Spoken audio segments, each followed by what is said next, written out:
5 নম্বর নফস হলো সূরা ফজরের 28 নম্বর আয়াত।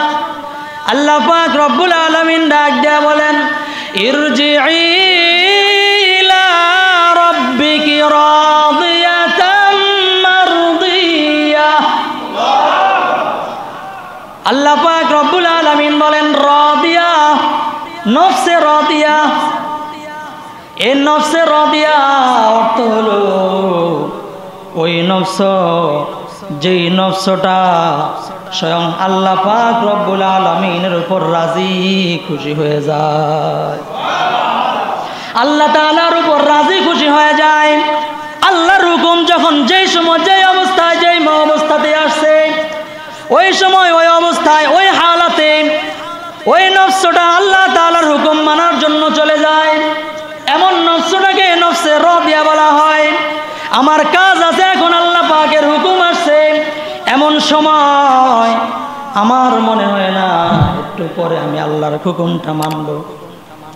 যখন নফসটা নফসে রাদিয়া হয়ে যায়, আল্লাহ পাকের উপর নফসটা রাজি হয়ে যায়। যেমন আল্লাহ তাআলার হুকুম আসছে, ওই যে আল্লাহর পয়গম্বর সাহাবীকে বিবাহ পড়াইয়া আল্লাহর পয়গম্বর ঘরে চলে আসছে। বিকাল হয়ে গেল, সাহাবী কার্যক্রম শেষ করে খাবার দাবারের কাজগুলা শেষ করে যখন ফুল সজ্জার রাত্রে স্ত্রীর সাথে দেখা করতে যাবে,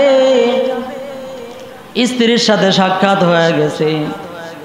তার প্রথম রাত ফুলসজ্জার রাত, বাসর রাত্র, নফসে রাদিয়া অর্জিত হয়ে গেল। বিবাহর প্রথম রাত, বাসর রাত জীবনের অনেক মানুষের জন্য জীবনেতে একবারই আসে, কথা কোন ঠিক না ঠিক, গুরুত্বপূর্ণ রাত। এমন সময় হঠাৎ রাত্রিবেলা ঘুমের ঘরে বিভোর মানুষ হঠাৎ করে কে জানি আওয়াজ দিতেছে। আল্লাহর পয়গম্বর দুনিয়ার জমিনের মধ্যে বেঁচে নাই, আল্লাহর পয়গম্বর মুহাম্মদ সাল্লাল্লাহু আলাইহি ওয়াসাল্লাম নিহিত হয়ে গেছে। ও মুসলমান যুবক, এই যে ফুল সজ্জার রাত, বাসর রাত্রে জীবনের প্রথম নিজের সহধর্মিনীকে সাক্ষাৎ করার পর এই নফসে রাদিয়া যখন নাকি তার কর্ণকুহরের মধ্যে আওয়াজ পৌঁছে গেল, আমার আপনার নবী বিশ্ব পয়গম্বর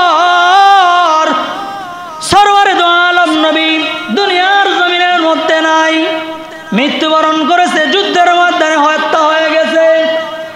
তার কানের মধ্যে যখন নাকি আওয়াজ ভাসলো, সাথে সাথে স্ত্রীর কাছ থেকে ডাক দেয়া বলতেছে, স্ত্রী গো আমার, আমাকে ছেড়ে দাও।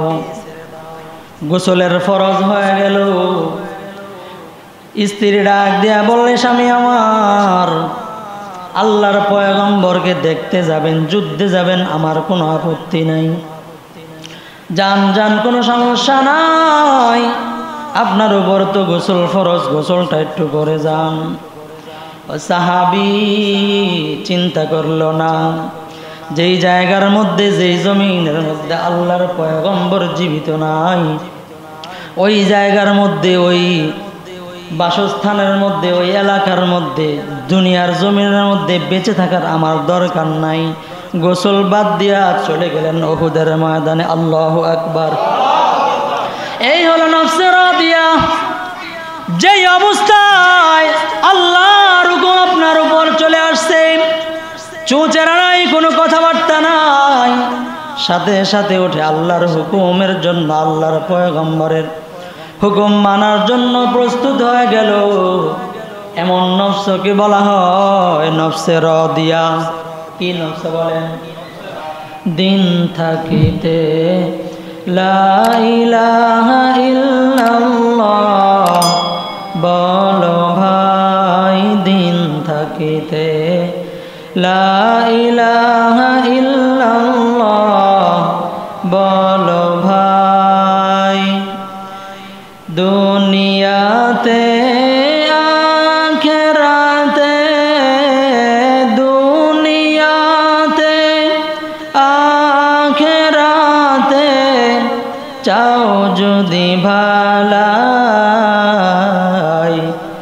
দিন থাকিতে লা ইলাহা ইল্লাল্লাহ বলো ভাই লা ইলাহা লা ইলাহা ইল্লাল্লাহ লা ইলাহা লা ইলাহা ইল্লাল্লাহ মুহাম্মাদুর রাসূলুল্লাহ সাল্লাল্লাহু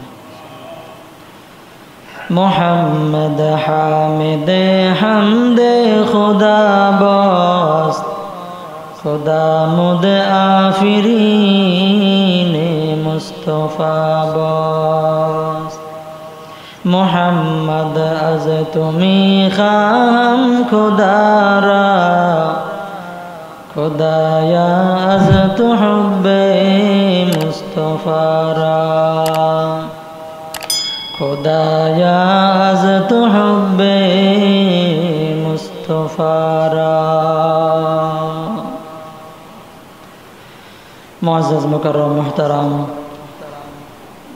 সম্মানিত মুসল্লিয়ানি কারাম মুরব্বিয়ানি আজম প্রাণাধিক প্রিয় যুবক বন্ধুগণ আল্লাহ পাক পরওয়ারদিগারে আলমের নন্তসীম ইহসান ও দয়া ফজল করম যে আল্লাহ পাক রব্বুল আলামিন আমাদেরকে অত্যন্ত দয়া করে মায়া করে ভালোবেসে দুনিয়ার বিভিন্ন ঝামেলা থেকে হেফাজত করে যাচাই বাছাই করে জুমার নামাজ আদায়ের উদ্দেশ্যে আগে আগে মসজিদে আসার সেই সুবাদে কিছু দিনই কথা বলা শোনার জন্য তৌফিক দান করেছেন। এই জন্য আমরা সকলে দিল থেকে উচ্চ কণ্ঠে বলি আলহামদুলিল্লাহ। আমি আপনাদের সামনে কোরআনে হাকিমের 30 নম্বর পারায় সূরা ফজরের 27 এবং 28 নম্বর আয়াতে কারিমা তেলাওয়াত করেছি। মুসলিম শরীফ বুখারী শরীফ থেকে একটি হাদিসে পাক তেলাওয়াত করেছি। মূলত আজকে আলোচনার বিষয় হলো নফস। গত সপ্তাহে বলেছিলাম কোরবানির দ্বারা আমাদের কি শিক্ষা এবং আল্লাহ তাআলার কাছে কি পৌঁছে। আল্লাহ তাআলার কাছে গোশত রক্ত মাংস কিছুই পৌঁছে না, একমাত্র পৌঁছে হলো অন্তরের কি খালেস নিয়ত। এটা শুধু আল্লাহ তাআলা দেখেন। এই যে অন্তর কলব নফস এটা কি, এটা হলো মূল আলোচনার বিষয়। কোরআনে হাকিমের মধ্যে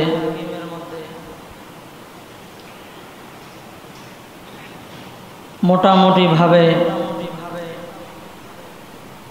নফসটাকে 3টা ভাগ করা হয়, কিন্তু ভালোভাবে যদি গভীরভাবে চিন্তা করা হয়, খোঁজ করা হয়, তাহলে পাওয়া যায় নফস 7 প্রকার। নফস কয় প্রকার? 7 প্রকার। আপনারা শুনে থাকবেন নফস 3 প্রকার। নফস কয় প্রকার? 3 প্রকার। 3 প্রকার নফস। 1 নম্বর হলো নফসে আম্মারা, 2 নম্বর হলো নফসে লাওয়ামা, 3 নম্বর হলো নফসে মুতমাইন্না। এই 3টা মোটামুটি সচরাচর আলোচনা করা হয়, কিন্তু কোরআন হাদিস ঘাঁটলে আরো অতিরিক্ত 4টা পাওয়া যায়। এই মোট কয়টা হইল? 3 আর 4 7। এই 7টা হলো মোট নফস। তো এই সম্পর্কে আমি আয়াতে কারিমা এবং হাদিসে পাক তেলাওয়াত করেছি।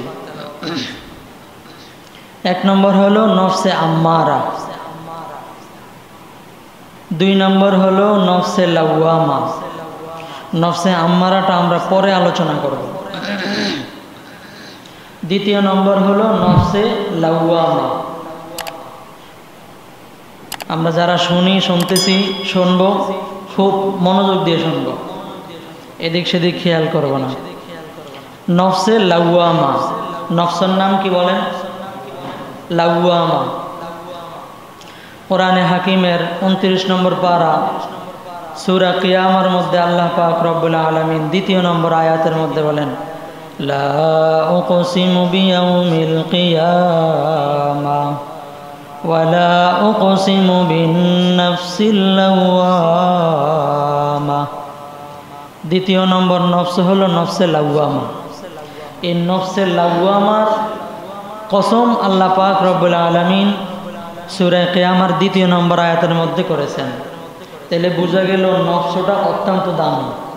নফসটা অত্যন্ত কি দামি, কারণ যেই বস্তুর কসম করে ওই ব্যক্তির থেকে যেই বস্তুটার কসম করা হলো ওই বস্তুটাকে তার চাইতে দামি মনে করে। কথা কোন ঠিক না ঠিক? আমরা মাঝে মাঝে কসম খাই না, আল্লাহর কসম, মসজিদের কসম, কথা কোন খায় না? মানুষ কসম করে। কেন কসম করে? যে তার কথাটাকে আরো ভালোভাবে ধীরভাবে যেন উপলব্ধি করতে পারে, বুঝতে পারে, গ্রহণ করতে পারে, এই জন্য। কিন্তু আল্লাহ পাক রব্বুল আলামিন তো সব চাইতে বড়। আল্লাহ পাকের চাইতে বড় আর কেউ আছে? কথা বলেন, কেউ আছে? কেউ নাই। আল্লাহ পাকের চাইতে গুরুত্বপূর্ণ কেউ আছে? কেউ নাই। আল্লাহ পাকের চাইতে বড়ও নাই, গুরুত্বপূর্ণও নাই। এরপরে আল্লাহ তাআলা কসম করলেন, আবার নফসের কসম করলেন। তাহলে বোঝা গেল আল্লাহ তাআলা যখন কসম করেন আর যেই বস্তুর কসম করেন আর যাদের জন্য কসমটা করেন, এই তিন বস্তু মিলিয়ে যাদের জন্য কসম করা হয় আল্লাহ তাআলার পক্ষ থেকে, যাদের জন্য কসমটা করা হয় এদের যে সমস্ত বিষয়গুলো খুব গুরুত্বপূর্ণ, এই সমস্ত বিষয় আল্লাহ তাআলা কসম করেন। সুবহানাল্লাহ। এই জন্য আল্লাহ পাক রব্বুল আলামিন অনেক সময় অনেক জায়গায় সূর্যের কসম করছেন। সূর্যটা আমাদের জন্য গুরুত্বপূর্ণ না? কথা বলেন, গুরুত্বপূর্ণ না? অনেক গুরুত্বপূর্ণ। তো আল্লাহ তাআলা কসমটা করছেন আমাদের জন্য, আর সূর্যটা আমাদের গুরুত্বপূর্ণ। এই জন্য আল্লাহ পাকের চাইতে যেহেতু গুরুত্বপূর্ণ কিছু নাই, আর আমাদের জন্য যেহেতু আল্লাহ তাআলা কসমটা করেছেন, আর আমাদের গুরুত্বপূর্ণ যেহেতু সূর্য, এই জন্য আল্লাহ পাক রব্বুল আলামিন সূর্যের কসম করেছেন। সুবহানাল্লাহ বলেন না জোরে? আল্লাহ পাক রব্বুল আলামিন এক জায়গায় কসম করেছেন সময়ের কসম। আল্লাহ পাকের সময়ের প্রয়োজন আছে? আমাদের সময়ের প্রয়োজন। আমি যদি বাঁচতে পারি খাইতে পারবো, আমি যদি বাঁচতে পারি থাকতে পারবো, আমি যদি বাঁচতে পারি কামাই করতে পারবো। কথা কোন ঠিক না ঠিক? আমি যদি বাঁচতে পারি শান্তি অশান্তি আমার, তো এই সময়টা আমার জন্য গুরুত্বপূর্ণ, আপনার জন্য, আমাদের জন্য গুরুত্বপূর্ণ। আর যেহেতু আমাদের জন্য গুরুত্বপূর্ণ আর আমাদেরকে একটা বিষয় আল্লাহ তাআলা বুঝাইতে চাইতেছেন, এই জন্য আল্লাহ তাআলা আমাদের সময়ের কসম করেছেন। বিভিন্ন জায়গার মধ্যে আল্লাহ তাআলা বিভিন্ন জিনিসের কসম করেছেন। ওয়াল আসর ইন্নাল ইনসানা লাফি খুসর ওয়াদ-দুহা ওয়াল-লাইলি ইযা সাজা ওয়াল-লাইলি ইযা ইয়াগশা। আল্লাহ তাআলা রাত্রি যখন অন্ধকারাচ্ছন্ন হয়ে যায়, এই অন্ধকারাচ্ছন্ন রাত্রির কসম খেয়েছেন, কারণ রাত্রিটা আমাদের জন্য গুরুত্বপূর্ণ। কথা কোন ঠিক না ঠিক? অনেক অনেক জায়গায় সারা দিন রাত মিলে 1 ঘন্টা রাত্র থাকে। কয় ঘন্টা? 1 ঘন্টা। রাত্র যদি 1 ঘন্টা থাকতো আমাদের জন্য, ঘন্টা আমাদের জন্য কেমন কষ্টকর হতো। কথা বলেন ঠিক না ঠিক? তো আমাদের জন্য গুরুত্বপূর্ণ বিষয়টা আল্লাহ তাআলা বুঝানোর জন্য, ভালোভাবে অনুধাবন করার জন্য আল্লাহ পাক রব্বুল আলামিন কসম খেয়ে থাকেন। সুবহানাল্লাহ। আল্লাহ পাক রব্বুল আলামিন নফস, এটা আমাদের অত্যন্ত গুরুত্বপূর্ণ, এই জন্য আল্লাহ পাক রব্বুল আলামিন নফসের কসম করেছেন। সুবহানাল্লাহ। আল্লাহ পাক রব্বুল আলামিন বলেন, লা উকসিমু বিয়াউমিল কিয়ামাহ ওয়া লা উকসিমু বিন-নাফসিল লাওয়ামা।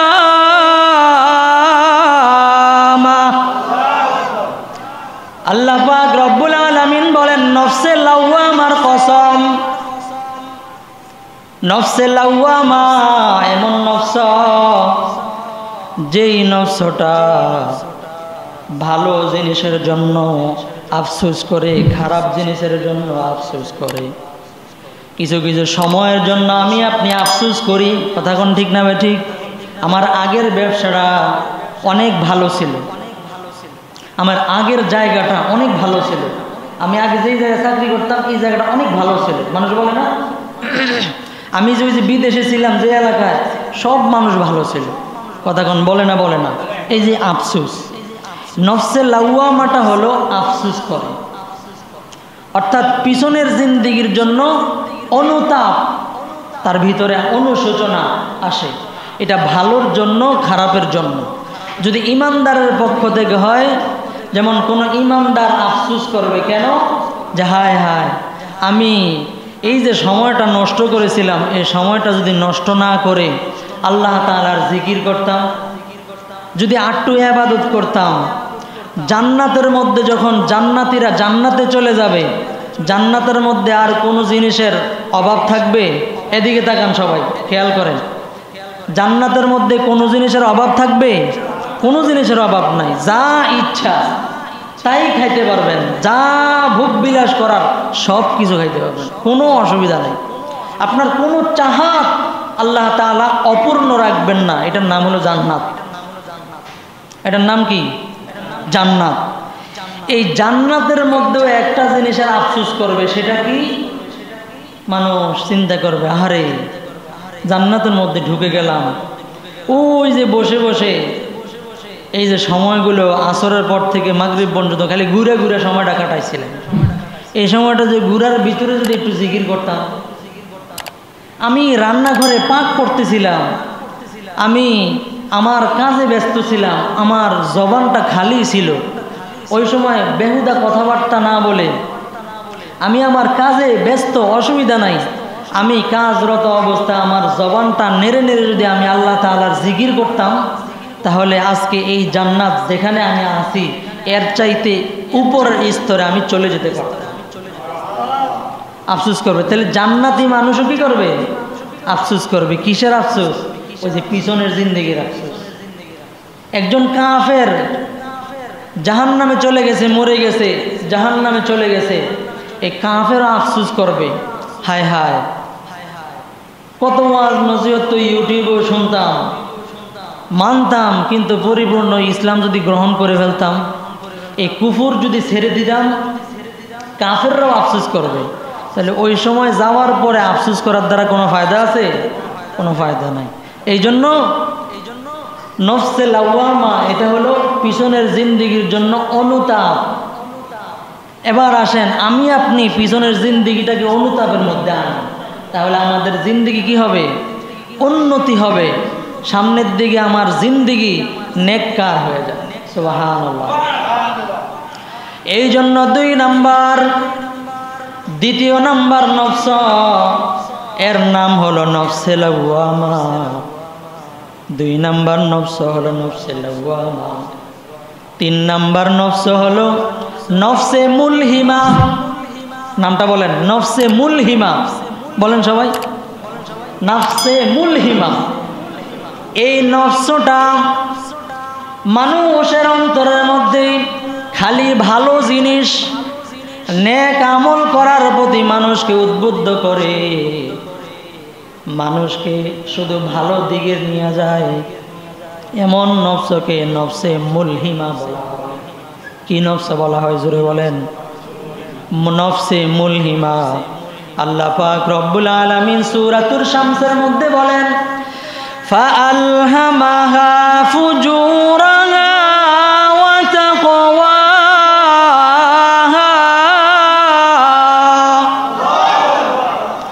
আল্লাহ তাআলা বলেন ফাআলহামাহা, এই অন্তর, যেই অন্তরের মধ্যে আল্লাহ পাকের হুকুমের প্রতি খালি অনুধাবন করবে, তুমি নামাজ কেন পড়ো না, রোজা কেন রাখো না, কোরআন কেন মানো না, ইসলাম কেন চলো না, তুমি দ্বীনের পথে কেন আসো না, ভালো কাজের দিকে কেন তুমি যাও না, তুমি ভালোর দিকে যাও, নামাজের দিকে যাও, হালালের দিকে যাও, হারাম থেকে বর্জন করো।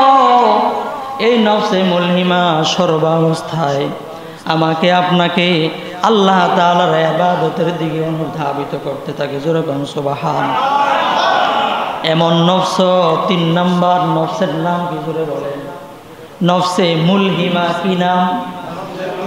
নফসে মুলহিমা। 4 নাম্বার নফসের নাম হলো নফসে মুতমাইন্না।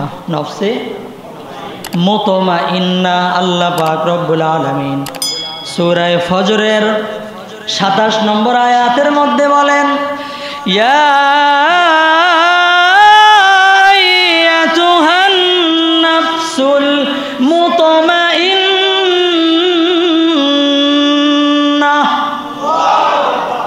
আল্লাহ পাক রব্বুল আলামিন বলেন, ইয়া আইয়াতুহান নাফসুল মুতমাইন্না, ও নফসে মুতমাইন্না, অর্থাৎ হলো প্রশান্ত নফস। হে প্রশান্ত নফস, যেই নফসটা একদম প্রশান্ত, তার কোনো পেরেশানি নাই, তার কোনো ধরনের আফসোস নাই, এমন নফস হলো আল্লাহ ওয়ালাদের নফস। কার নফস বলেন?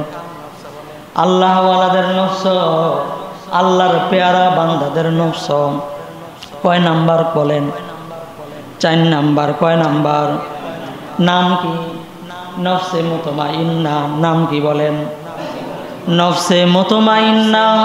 এটা হলো প্রশান্ত নফস।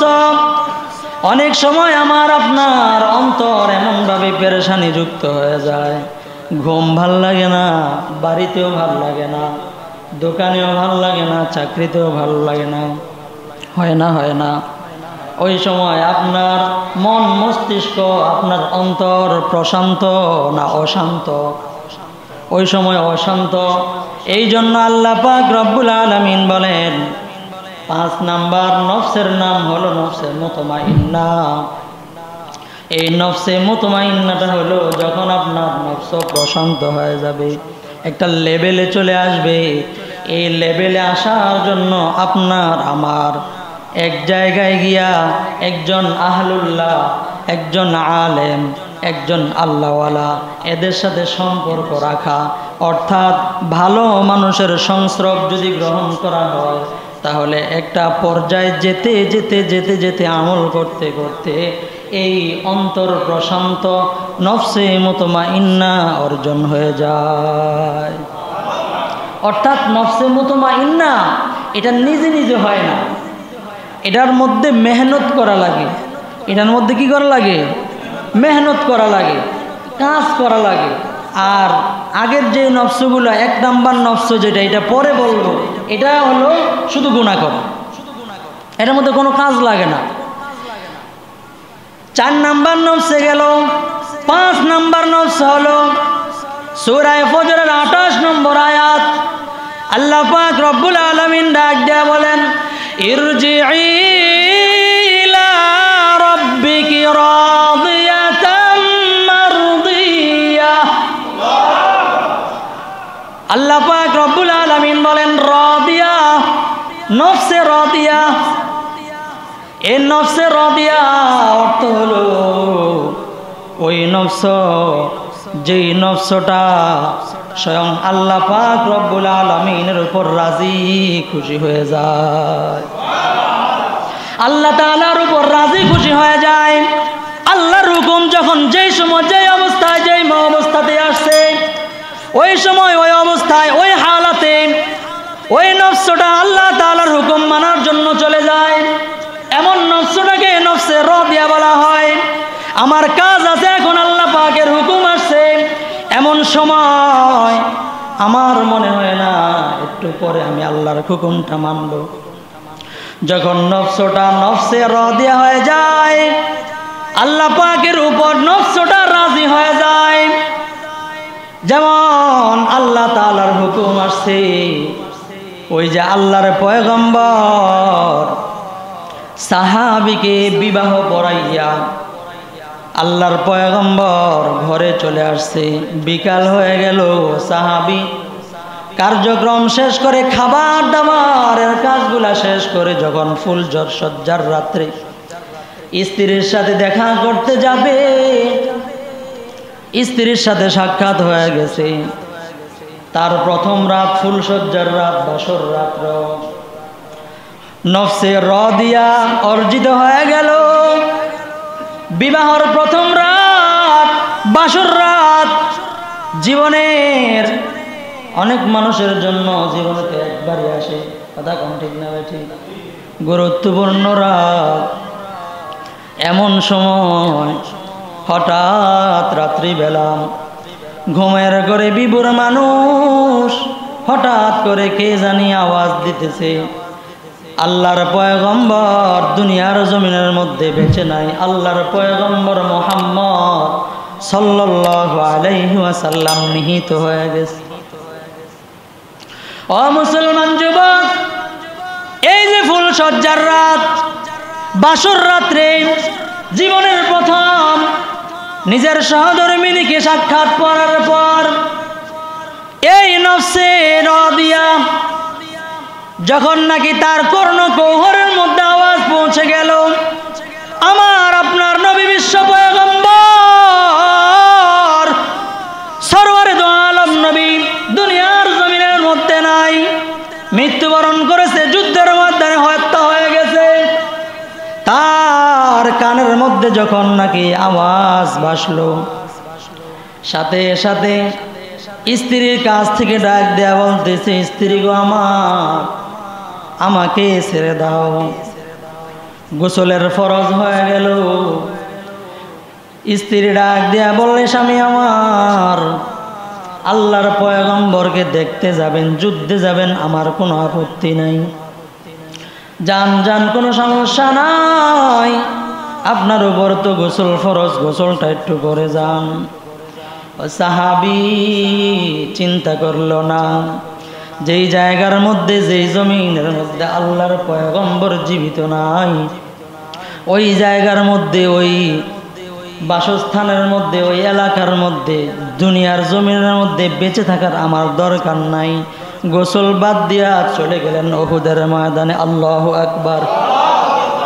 এই হলো নফসে রাদিয়া, যেই অবস্থায় আল্লাহর হুকুম আপনার উপর চলে আসছে, চুঁচেরা নাই, কোনো কথাবার্তা নাই, সাথে সাথে উঠে আল্লাহর হুকুমের জন্য, আল্লাহর পয়গম্বরের হুকুম মানার জন্য প্রস্তুত হয়ে গেল। এমন নফসকে বলা হয় নফসে রাদিয়া। কি নফসে বলেন? নফসে রাদিয়া।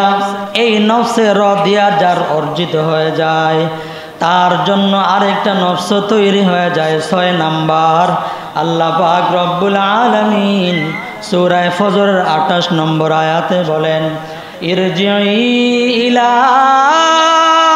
রাব্বিকি রাদিয়াতাম মারদিয়া। আল্লাহু আকবার। আল্লাহ পাক রব্বুল আলামিন বলে, ও দুনিয়ার মানুষ, নফসে রাদিয়া যার অর্জিত হয়ে যায়, ওই বান্দার আরেকটা নফস, 6 নম্বর নফস, এই নফসটাও ওই বান্দার জন্য অর্জিত হয়ে যায়। জোরে কোন সুবহানাল্লাহ।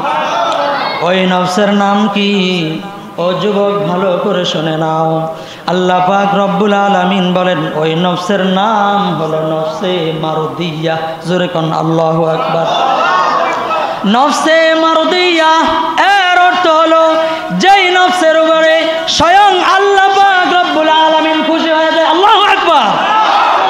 এমন নফস হলো সাহাবায়ে কেরামের নফস, আল্লাহর পেয়ারা বান্দাদের নফস। জোরে কোন সুবহানাল্লাহ। চিন্তা করেন মুসলমান যুবক, আপনার উপর আল্লাহ পাকের যেই সমস্ত অবস্থায়, যখন যেই অবস্থাতে, সুখে দুঃখে, ভালো খারাপ, যেই কোনো অবস্থায় আপনার উপর আল্লাহর হুকুম আসছে, এমন সময় আপনি আল্লাহ পাকের হুকুম না মান্য করলেন। কিছু দিলাম, ফুল সজ্জার রাত্রে আল্লাহর পয়গম্বর যুদ্ধের ময়দানে নিহিত হয়ে গেছে। এই আওয়াজটা শোনার পর যেই যুবকটা স্ত্রীর খেতার নিচ থেকে বের হয়ে চলে গেল, উহুদের ময়দান, যুদ্ধের ময়দানে চলে গেল। চিন্তা করেন এই নফসটা আল্লাহর উপর কেমন রাজি, আর যেই নফসটা এমন রাজি, ওই নফসের উপর আল্লাহ তাআলা কেমন রাজি। এমন নফসকে বলা হয় নফসে মারদিয়া, অর্থাৎ যেই নফসের উপরে স্বয়ং আল্লাহ পাক রব্বুল আলামিন, স্বয়ং আল্লাহ পাক রব্বুল আলামিন যেই নফসের উপর রাজি হয়ে গেলেন, জোরে কোন সুবহানাল্লাহ। এই জন্য আল্লাহ পাক রব্বুল আলামিন তাদের ব্যাপারে কোরআনে হাকিমের মধ্যে বলেন, রাদিয়াল্লাহু আনহুম ওয়া রাদু আন, জোরে কোন আল্লাহু আকবার। মুসলমান ভাইয়েরা আমার, এই গেল 6টা নফস। এই 6 নফস যাদের অর্জিত হয়ে যায়, কয়টা নফস? 6 নফস যাদের অর্জিত হয়ে যায়। 7 নম্বর নফস হলো নফসে কামেলা। নাম কি ধরে বলেন? নফসে কামেলা, অর্থাৎ পরিপূর্ণ নফস। কি নফস? কামেলা, পরিপূর্ণ নফস। এবার আসেন 1 নম্বর নফসটা বাদ রয়ে গেল। এটা হলো আমাদের সবার জন্য গুরুত্বপূর্ণ, এই জন্য পড়ে বললাম, খেয়াল করে শোনেন। 1 নম্বর নফসের নাম হলো নফসে আম্মারা। নাম কি জোরে বলেন? সবাই বলেন, জোরে বলেন। নফসে আম্মারা আল্লাহ পাক রব্বুল আলামিন সূরা ইউসুফের মধ্যে বলেন, 13 নম্বর পারা, প্রথম পৃষ্ঠার প্রথম লাইন, আল্লাহ পাক রব্বুল আলামিন ডাক দিয়া বলেন, ওয়ামা উবাররিউ নাফসি ইন্নান নাফসা লাআম্মারাতুম বিসসু। আল্লাহু আকবার। আল্লাহ পাক রব্বুল আলামিন ডাক দিয়া বলে, 1 নম্বর নফসের নাম হলো নফসে আম্মারা। নাম কি করে বল? নফসে আম্মারার কাজ কি? নফসে আম্মারার কাজ হলো ইন্নান নাফসা লাআম্মারাতুম বিসসু। নফসে আম্মারার কাজ হলো সেটা খালি আদেশ দেয় খারাপ জিনিসের। কোন জিনিসের? খারাপ জিনিসের আদেশ দেয়। অন্তরের মধ্যে বসে বসে যত খারাপ জিনিস আছে সমস্ত খারাপ জিনিসের আদেশ দিতে থাকে। তুমি চোখ দিয়া খারাপ কাজ করো, নগ্ন বেহায়াপনা দেখো, তুমি বেহায়াপনা, বেলেল্লাপনা এবং বেগানা নারীর দিকে তাকাও, চোখকে বলতে থাকে, হাতকে বলে হাত তুমি হারাম জিনিস ধরো, পাকে বলে পাও হারামের দিকে যাও। চাকরি করতেছে, চাকরিকে বলে যেই জায়গার মধ্যে লাভ বেশি, সুদ হোক ঘুষ হোক, যাও যাও ওই জায়গার মধ্যে যাও, তুমি যা পাও তা খাও। জিহ্বাকেও আটকাইতে পারে না, জিহ্বাকে বলে বসে বসে তুমি শুরু করছো, বসছো কয়েকজন গীবত শুরু করে দাও। কথা কোন ঠিক না বে ঠিক? এই নফসে আম্মারার মধ্যে বসে বসে নফসটা বলতে থাকে, বসার সুযোগ নাই, চালাও গোনা চালাও।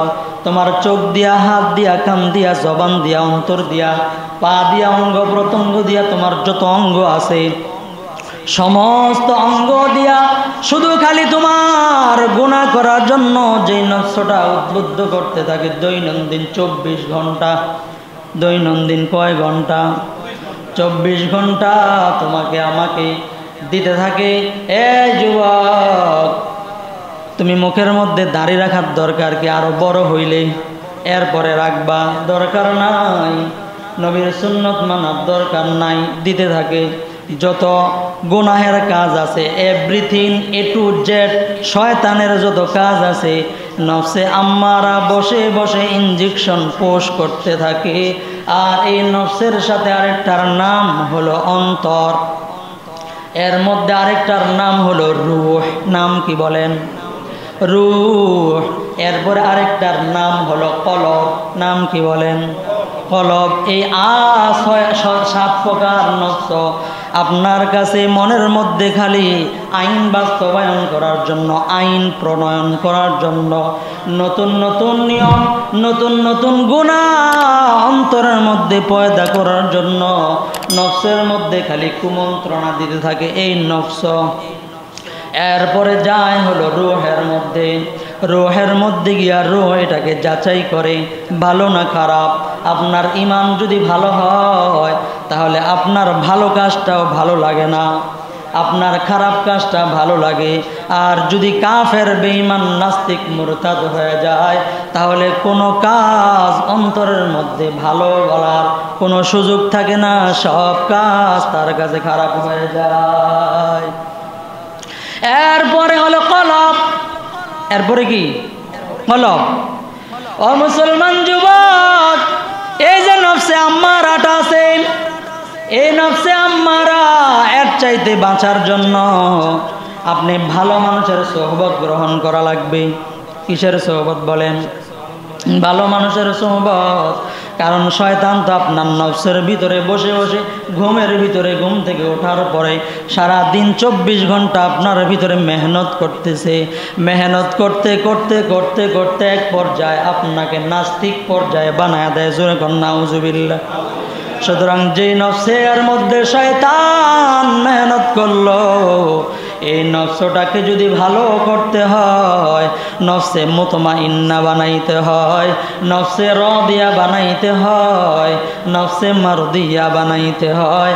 আমার প্রশ্ন আপনাদের কাছে বিচক্ষণতার সাথে বলবেন, যেই জায়গার মধ্যে নফসের মধ্যে বসে বসে শয়তান মেহনত করে নাস্তিক আর গুনাহগার বানায়, ফাসিক ফুজ্জার বানায় দেয়, আল্লাহর নাফরমান বানায় দেয়, ওই নফসটাকে যদি ভালো করতে হয় মেহনতের প্রয়োজন আছে না নাই? তাহলে কেমন মেহনত? যে জায়গার মধ্যে এতগুলো নফস মিলে আপনাকে নষ্ট করতেছে, আর ওইটাকে যদি ভালো করতে হয়, প্রশান্ত নফস বানাইতে হয়, নফসে মুতমাইন্না, নফসে রাদিয়া, নফসে মারদিয়া, শেষ পর্যায়ে নফসে কামেলা যদি বানাইতে হয়, কেমন মেহনতের প্রয়োজন? এই মেহনত কি নিজে নিজে সম্ভব? কথা বলেন, নিজে নিজে সম্ভব? এইটা হলো সোহবতের কারণ। সোহবত ছাড়া, আহলুল্লাহদের সাথে থাকা ছাড়া, উস্তাদের কাছে থাকা ছাড়া এই নফসকে আপনি নফসে মুতমাইন্না, নফসে রাদিয়া, নফসে মারদিয়া, নফসে কামেলা বানা কখনো সম্ভব না। এই জন্য ভালো মানুষের সোহবত লাগবে। কিসের সোহবত? ভালো মানুষের। একজন মানুষ ভালো, এলাকার মধ্যে ভালো চাকরি করে, কিন্তু এই লোকটার বন্ধু বান্ধব সবাই চাকরিজীবী, অমুসলমান যুবক। কিন্তু এই যে যুবকটা আছে ভালো চাকরি করে, কিছুদিন পর তার একজন বন্ধু পাইল, সে অনেক পেরেশানের মধ্যে পড়ে একজন বন্ধু গ্রহণ করলো, যে বন্ধুটা সিগারেট খায়। কি খায়? কথা বলেন না, কি খায়? সিগারেট খায়, সব সময় সিগারেট খায়। কেউ মনে কষ্ট নিয়েন না আবার, নাকি? একজন বন্ধু পাইল সিগারেট খায়, কিছুদিন পরে এই লোকটা আরেকজন বন্ধু পাইল, সে ডাইল খায়। কি খায়? ডাইল খায়, পেন্সি ডাইল, ইয়াবা খায়, আরো কত কিছু খায় না, খায় না? ও মুসলমান যুবক, এমন করে বন্ধুদের সাথে থাকতে থাকতে আজকে বলবে দেশ না একটা টান দে, কি হইব? কথা কন ঠিক না? ঠিক। আজকে একটা টান দেয়, কালকে বলে আরে খাইস না, মাঝে মাঝে আমগুলোকে থামাস, একটা টান দিলে কি হয়? কথা কন ঠিক না? ঠিক। এমনভাবে বন্ধু গ্রহণ করলো, এই বন্ধুর পর্যায়ে পড়ে কিছুদিন পর সে আটটু খারাপের দিকে চলে যায়। কথা কন আছে না নাই? মুসলমান যুবক, যদি একজন মানুষ একজন সিগারেট খায়, এমন সাথীর সাথে থাকার কারণে যদি সে সিগারেট খাওয়ার অভ্যস্ত হয়ে যায়, যে পান খায় তার সাথে থাকতে থাকতে পান খাওয়ার অভ্যস্ত হয়ে যায়। কথা কোন ঠিক না বে ঠিক? একজন মানুষ আরব দেশ থেকে আইসা সব সময় রুটি আর গোস্ত খায়, তার সাথে থাকতে থাকতে বাদ দিয়া রুটি আর গোস্ত খাওয়া শুরু করছে। আছে না? হইতে পারে। কথা কোন ঠিক না বে ঠিক? অর্থাৎ বোঝানো উদ্দেশ্য হলো, একজন মানুষ যদি নামাজি হয় আর তার বন্ধু যদি একজন বেনামাজি হয়, এই বেনামাজি বন্ধুটা নামাজি বন্ধুর সাথে চলতে চলতে একদিন তার ভিতরে নামাজের অভ্যাস হয়ে যায়। কথা কোন ঠিক না ভাই ঠিক? ও দুনিয়ার মানুষ, একজন মানুষ যদি একজন ড্রাইভারের সাথে চলে, সব সময় সে ড্রাইভারের সাথে থাকে, তাকে ড্রাইভিং শেখানো লাগে না, কোন জায়গায় চাপ দিলে গাড়ি সামনে যায়, কোন জায়গায় চাপ দিলে ডাইনে যায়, কোন জায়গায় চাপ দিলে পিপ করে ওঠে, এটা কি শেখানো লাগে না? সে দেখেও শিখে ফেলে। কথা কন, দেখে মোটামুটি শিখে না? মুসলমান যুবক, বলতেছিলাম সোহবতের অভাব। যেই সোহবতটা তোমার প্রয়োজন, সেই সোহবতটা হলো একজন ভালো মানুষের সোহবত। কিসের সোহবত? সোহবতে সালেহ তুরা সালেহ কুনাদ, সোহবতে তলেআতুরা তলেআকুনা। একজন মানুষ যদি ভালো মানুষের সাথে থাকে সে ভালো হয়ে যায়, খারাপ মানুষের সাথে চললে খারাপ হয়ে যায়। কথা কোন ঠিক না ঠিক? আজকে একজন মানুষ ভালো মানুষ, সে অন্য সিগারেট খায় না, আরো যত নেশা পানি আছে এগুলা কিছুই করে না, কিন্তু তার বন্ধুরা নেশা পানি করে। চলতে চলতে 1 বছর 2 বছর, আমি আপনার কাছে আমার মনের ব্যক্তটা বললাম না, আপনি নিজের থেকে বলেন, একজন নেশাখোরের সাথে 10 জন নেশাখোরের সাথে যদি আপনি চলতে থাকেন, আপনি নিজের থেকে দিলে হাত দিয়া বলেন তো 5 বছর পর এই ভালো মানুষটা ভালো থাকবে না পরিপূর্ণ নেশাখোর হয়ে যাবে? যদি এটা বুঝতে পারেন যুবক, তাহলে আপনি কেন বুঝেন না যে নফসটার মধ্যে বসে বসে সারা দিন রাত 24 ঘন্টা শয়তান মেহনত করতে আছে। সারা দিন রাত 24 ঘন্টা এই নফসটার পিছনে গুনাহের কাজের জন্য শয়তান মেহনত করে। এমন নফসটাকে যদি আপনি ঠিক করা লাগে, তাহলে একজন ভালো মানুষের সোহবত ছাড়া এর কোনো বিকল্প হতে পারে না। জোরে বলেন ঠিক না বেঠি? এই জন্য আল্লাহ পাক রব্বুল আলামিন এই নফসে মুতমাইন্না পর্যন্ত দিয়া, যার নফসে মুতমাইন্না অর্জিত হয়ে যায় তার নফসে রাদিয়া অর্জিত হয়ে যায়, যার নফসে রাদিয়া অর্জিত হয়ে যায় তার নফসে মারদিয়া অর্জিত হয়ে যায়। আর এই 6টা নফস যার অর্জিত হয়ে গেল, এরপরে যে 7 নাম্বার নফসটা আছে নফসে কামেলা, এই নফসটা যদি অর্জিত হয়ে যায়, ওই মানুষটা একজন পরিপূর্ণ মুসলমান হয়ে যায়। তাহলে পরিপূর্ণ মুসলমান হওয়ার দরকার আছে নাই? তাহলে কিসের ভিতরে মেহনত করা লাগবে? আমার দিলের ভিতরে, আমার রুহের ভিতরে, আমার নফসের ভিতরে। কথা কোন ঠিক না বেঠিক? আমার কথা না, আল্লাহর কথা। মুসলিম শরীফের মধ্যে হাদিস আসছে, বুখারী শরীফের মধ্যে হাদিস আসছে, আল্লাহর পয়গম্বর বলেন, আমার আপনার ভিতরে এই যে নফসটা আছে, আল্লাহর পয়গম্বর সরওয়ারে দু আলম বলেন, ইদা সালাহাত সালাহাল জাসাদু কুল্লু ওয়া ইদা ফাসাদাত ফাসাদাল জাসাদু কুল্লু আলা ওয়া হিয়াল কলব। আল্লাহর রাসূল সরওয়ারে দু আলম ডাক দিয়া বলে, ও দুনিয়ার মানুষ, ও যুবক, ও মহিলারা, ও বৃদ্ধ বাবারা, যত মানুষ আছে, আল্লাহর পয়গম্বর ডাক দিয়া বলে, ইদা সালাহাত সালাহাল জাসাদু কুল্লু ওয়া ইদা ফাসাদাত ফাসাদাল জাসাদু কুল্লুহু আলা ওয়া হিয়াল কলব।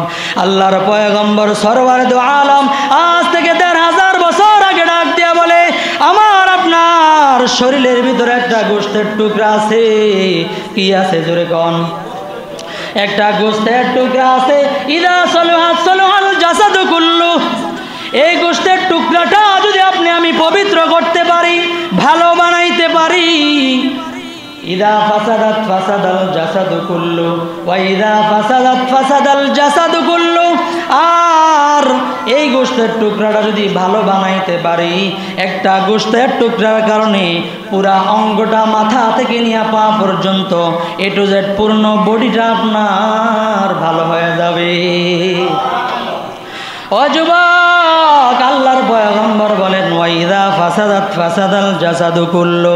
আল্লাহর পয়গম্বর ডাক দিয়া বলতেছেন, আর এই গোশতের টুকরাটা যদি নষ্ট হয়ে যায়, আল্লাহর নবী বলেন আপনার পুরোটা শরীর নষ্ট হয়ে যাবে।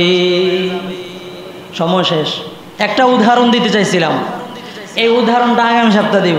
এত চমৎকার উদাহরণ, যে উদাহরণটা শুনলে দিল একদম, ওই যে বলছি না নফস ঠান্ডা, নফসে মুতমাইন্না প্রশান্ত নফস, এই উদাহরণটা শুনলে নফসটা দেখবেন যে পরিপূর্ণ একটা শান্তি লাভ করে। আল্লাহ পাক রব্বুল আলামিন আমাদের নফসটাকে মেহনত করে নফসে মুতমাইন্নার পর্যায়ে নিয়ে শেষ পর্যন্ত নফসে কামেলায় পৌঁছানোর তৌফিক দান করেন। বলেন ওয়া আখির দাওয়ানা আলহামদুলিল্লাহি রাব্বিল আলামিন।